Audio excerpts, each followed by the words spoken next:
पोलिसांसमोर हजर झालेला सरपंच प्रकरणातला मुख्य आरोपी सुदर्शन घुलेच्या गावात त्याने असं केलं याची बातमी जेव्हा पहिल्यांदा पोहोचली तेव्हा गावकऱ्यांनाही यावर विश्वास ठेवणं कठीण गेलं होतं। याचं कारण म्हणजे संतोष देशमुख यांचे घुलेच्या टाकळी गावातल्या लोकांशी एवढे जिव्हाळ्याचे संबंध होते की हा आपल्याच घरातला माणूस आहे अशी प्रत्येकाची भावना असायची।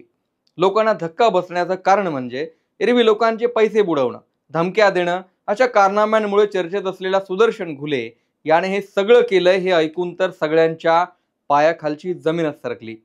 पण ज्या सुदर्शन घुलेने संतोष देशमुख यांच्यासारख्या अत्यंत साध्या व्यक्तीला हाल हाल करून मारलं, ज्या सुदर्शन घुलेला अख्खं गाव वैतागलं होतं, ज्या सुदर्शन घुलेमुळे जिल्ह्यातले दोन समाज आमने सामने आलेत, त्या घुलेची हिस्ट्री ऐकल्यानंतर तुम्ही म्हणाल हा खरंच माणुसकीला लागलेला कलंक होता आणि आज जातानाही तो जिल्ह्यावर जातीयवादाचा कलंक लावून गेलाय।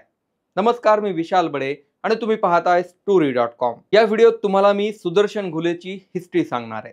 पण व्हिडिओला सुरुवात करण्यापूर्वी एक महत्त्वाची आठवण, हे चॅनल तुम्ही सबस्क्राइब केलेलं नसेल तर सबस्क्राइब बटनवरती क्लिक जरूर करा। सुदर्शन घुले हा 26 वर्षांचा पोरगा बापाच्या निधनानंतर एवढा मोकाट सुटला की तालुक्यात त्याचे कारनामे चर्चेत येऊ लागले। 5 वर्षांपूर्वी तो मुकादम झाला आणि त्याच्या 7 ते 8 टोळ्या होत्या, मात्र यातही तो कधी प्रामाणिकपणे काम करत नसायचा। लोकांचे पैसे बुडवणं, कधी कारखान्याचे पैसे बुडवणं, एखाद्या ऊसतोड कामगाराकडे पैसे फिरले तर त्याला जेरीस आणून ते वसूल करणं अशी अनेक कामं तो करायचा। त्यामुळे त्याच्यावर अनेक गुन्हे दाखल झाले होते। खरं तर सुदर्शन घुले हा गावाच्या बाहेर एका वस्तीवर राहतो, म्हणून गावातल्या लोकांशी त्याचा फारसा संपर्क नसायचा। मात्र ज्यांच्याशी संपर्क होता आणि जे त्याला जवळून ओळखायचे ते लोक घुलेला वैतागले होते। आई घरी एकटी असायची, नंतर त्याचं लग्नही झालं आणि आता एक मुलंही आहे। घरी 12 एकर शेती असली तरी तो कधीही शेतीकडे फिरकायचाच नाही। 10-12 पोरांची गँग घेऊन केज तालुक्यात गुंडगिरी करणं, नेत्यांना भेटून त्यांच्यासोबतचे फोटो सोशल मीडियावर टाकणं यात तो मोठेपणा मानायला लागला। या सुदर्शन घुलेच्या गँगने केज तालुक्यातल्याच कानडी गावात घरफोडीचा प्रयत्न केला होता, मात्र गावातल्या लोकांनी टोळक्यातल्या सगळ्या पोरांना पकडलं आणि जोरदार चोप दिला। गावकऱ्यांनी सुदर्शन घुलेची गाडी अशी फोडली की ती अजूनही केज पोलीस स्टेशनलाच पडू नये। यानंतर त्याने काळ्या रंगाची स्कॉर्पिओ घेतली। ही ती स्कॉर्पिओ आहे जिचा वापर सरपंच संतोष देशमुखांना किडनॅप करण्यासाठी झाला होता। या गाडीचा नंबर घेतला 9333। सुदर्शन घुलेला 3333 या नंबरचा नाद होता आणि त्याच्या गँगलाही 3333 असंच नाव दिलं होतं। त्याच्या गावातला सुधीर सांगळे, प्रतीक घुले ही मुलं सुदर्शन घुलेला आपला भाई मानायला लागले। भाऊ मानणं इथपर्यंत ठीक, मात्र मुलं एखाद्याला जेव्हा भाई मानायला लागतात तेव्हा त्याने ट्रॅक बदललेला असतो, हे या पोरांच्या सोशल मीडिया पोस्ट पाहिल्या तरीही लक्षात येईल।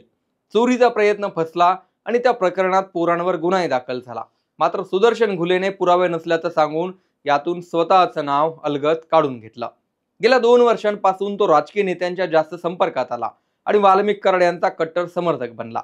तालुक्यातल्याच विष्णू चाटे यांचा तो कार्यकर्ताही झाला। तालुक्यात जी काही कामे असतील ती विष्णू चाटे यांच्यासाठी सुदर्शन घुले करायचा। सुदर्शन घुले अनेकदा परळीला जायचा आणि वाल्मिक कराडांना भेटलेले फोटो सोशल मीडियावर टाकायचा। राजकारणात गेल्यानंतर पैशांची वसुली हा त्याचा मुख्य धंदा बनला। यात त्याला साथ मिळायला लागली ती विष्णू चाटेंची। सरपंचाचं अपहरण केल्यानंतरही विष्णू चाटेला हा सर्व प्रकार माहीत होता आणि माझ्या भावाला सोडा अशी विनवणी सरपंचाचे भाऊ धनंजय देशमुख फोनवरून वारंवार करत होते। घुले अँड कंपनीची केज तालुक्यात एक सिंडिकेट बनली।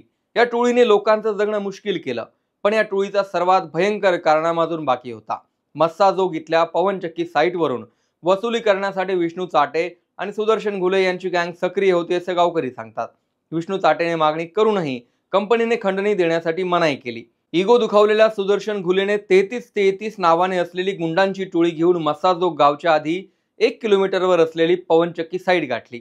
तिथे आत येऊ देण्यासाठी मनाई करणाऱ्या सोनवणे नावाच्या वॉचमनलाही मारलं।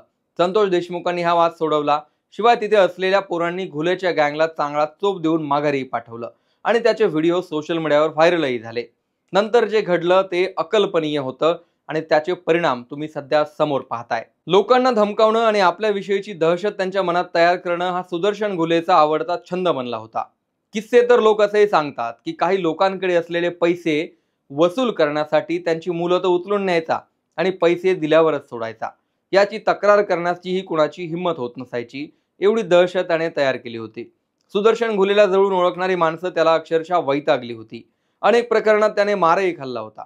मात्र सुदर्शन घुलेची काळी स्कॉर्पिओ, त्याचे राजकारण्यांसोबतचे फोटो, त्याने गुंडगिरीच्या बळावर तालुक्यात तयार केलेला दरारा पाहून याला गावातली आणि शेजारची काही तरुण पोरही बळी पडली आणि तयार झाली 3333 नावाची गँग. याच गँगने तालुक्यात अनेकांवर अन्याय अत्याचार केला. विष्णू चाटे हा राष्ट्रवादीचा पदाधिकारी होता आणि त्यामुळे सत्ताधारी विष्णू चाटेच्या मदतीने या 3333 गँगने जोरदार वसुली मोहीम सुरू केली. पैशांसाठी कोणत्याही स्तरावर जाण्याची घुलेच्या गँगची तयारी असायची. घुले सरपंचाच्या हत्येनंतर गायब झाल्यानंतर त्याच्या कारनाम्यामुळे कुटुंबालाही तोंड लपून फिरण्याची वेळ आली. ज्या गावातले लोक सुदर्शन घुलेला जवळही उभा करत नव्हते, त्याच गावात आता त्याच्या कुटुंबालाही कुणी उभा करणार नाही अशी परिस्थिती तयार झाली. हा सगळा खेळ झाला तो फक्त पैशांच्या वसुलीसाठी. सुदर्शन घुलेला कोर्टात हजर केल्यानंतर पोलिसांनी एक दावा केला, तो म्हणजे आरोपी हा अत्यंत क्रूर आहे आणि त्याने जे केलंय त्याविषयी त्याला कसलाही पश्चाताप नाहीये. या आरोपीने खून एन्जॉय केला. फक्त स्वतःची दहशत दाखवून देण्यासाठी एका सरपंचाला संपवणारा हा सुदर्शन घुले नाही, तर घुले नावाची माणुसकीवर कलंक असलेली ती एक वृत्ती आहे. या वृत्तीमुळे बीड जिल्हा देशाच्या नकाशावर अत्यंत नकारात्मक चर्चेसाठी आलाय. बीडच्या राजकारणात पुन्हा एकदा जातीयवाद पेरला गेला, तोही याच घटनेमुळे. लोकसभा निवडणुकीच्या काळात या जिल्ह्यात प्रचंड जातीयवाद झाला. मात्र परिस्थिती हळूहळू पूर्वपदावर येत असतानाच घुले नावाच्या प्रवृत्तीने पुन्हा एकदा जिल्हा पेटवून देण्याचं कारण दिलं. या घटनेकडे कोण कशा नजरेतून पाहतो हा ज्याचा त्याचा प्रश्न, पण सुदर्शन घुलेची हिस्ट्री पाहिली तर ही प्रवृत्ती समाजात जिवंत राहता कामा नये अशी परिस्थिती आहे. त्यामुळे फाशी किंवा त्यापेक्षाही क्रूर शिक्षेचा तो मानकरी आहे. या प्रवृत्तीवर तुम्ही कमेंट जरूर करा. हा व्हिडिओ आवडला असेल तर पुढे शेअर करा आणि चॅनल सबस्क्राईब करायला मात्र विसरू नका.